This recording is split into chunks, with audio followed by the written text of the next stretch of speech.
welcome back to Let's Cook That. So today we'll be making some champurrado. It's very cold out there, you guys. I do have a recipe of how to make champurrado using galletas marías instead of maseca, like instead of the masa. But for those who like it with masa, I'm going to show you how to do it with masa today. So let's get started with those ingredients. Alrighty, so I will be using half a gallon of milk, minus 2%, but you guys could use whatever you guys would like. And then we have some water, some maseca, some lechera, which is a condensed milk, and then I have the evaporated milk. If you not want to use the lechera, you could substitute it for piloncillo, which is a cane sugar. You will substitute it for 2. So you will put 2 of these or 1 of these. And we have the 2 Mexican chocolate tablets, 2 cinnamon sticks, and 2 of the whole cloves. Okay, what I'm gonna go ahead and do first is add some water. Turn it on the stove. And we're gonna go ahead and put our cinnamon sticks and our 2 whole cloves. We'll let this come to a boil, okay? So the water could get the flavor of the cinnamon sticks and the cloves. If you will be using the piloncillo instead of the lechera, this is the time when to put. You put your 2 piloncillos together with this, so let it melt together. So now what we're gonna do is the 1 cup of maseca. We're gonna go ahead and add water to it, kind of like if we're making tortillas. And then we'll just mix it so we could get a little adobo.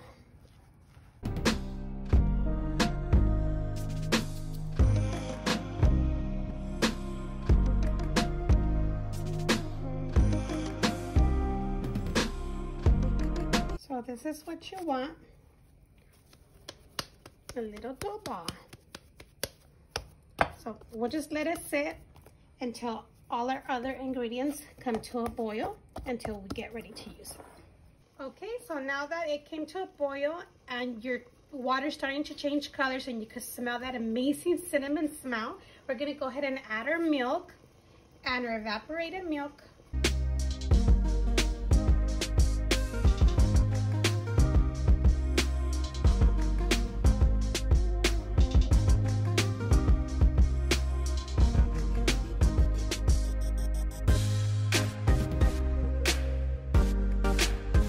So now it's time to add our chocolate tablets. You could add them whole, but they will take longer to dissolve. So I'm gonna go ahead and break them. You could use a roller, or I'm gonna be using a lemon squeezer. So let's go ahead and break these apart.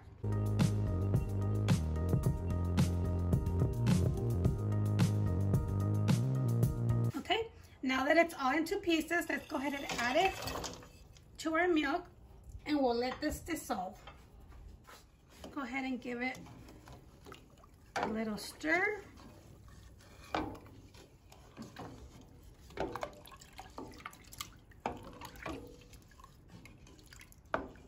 Now what we're gonna do, meanwhile this dissolves, is we're gonna go ahead and put our maseca, break it up into smaller pieces, into a blender or your food processor, whatever you have. And we're gonna add some water and we're gonna go ahead and blend all this up together.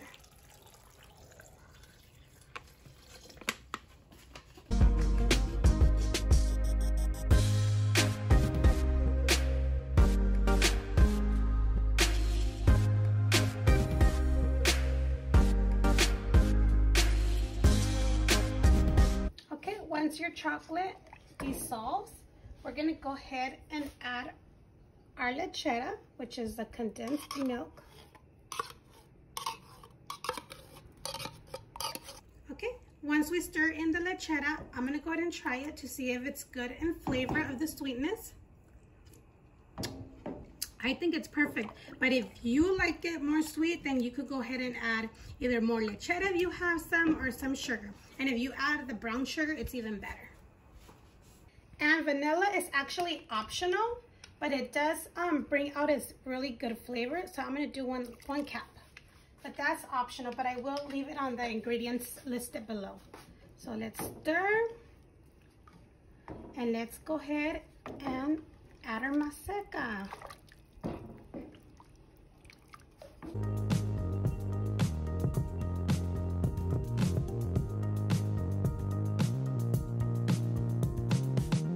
So now what we're gonna do is just stir it and stir it at the same time while your maseca is cooking, because you're not gonna have raw, maseca flour. So let's just stir, you guys, for about maybe 7 to 10 minutes, or until you see that it gets thick, but you don't want it too thick, okay? Because after you guys turn it off and leave it sitting there for a while or the next day, it will get really thick. Alrighty, so it's been 10 minutes and it's starting to get thick, but this is perfect because when you turn it off, it will thicken up a little bit more, and then you don't want it too thick. So if you let it thicken up more right now, later on it's gonna be super thick, and super thick, well, it's not that good. And right here, it's all ready, but look how yummy this is. Okay, so I let this cool down a little bit so I could show you how it does get thicker. So that's why make sure to turn it off when it's not too thick, because it does get thicker. So let's go ahead and serve this champurrado. So there you have it. Easy and simple champurrado with maseca. And if you're the persons that don't like maseca and want to try it with galletas Marias, which is very delicious, we'll leave that video at the end. And don't forget to subscribe if you haven't done so. Give it a big thumbs up, share with your friends, and leave your comments below. Let's go ahead and try this. It's very good. Not too thick, not too sweet. It's perfect. So hopefully you guys enjoy. Don't forget to follow us on Instagram. If you do any of our foods or anything, recreate them, take pictures, tag us on Let's Cook That on Instagram. And we'll see you next time here on Let's Cook.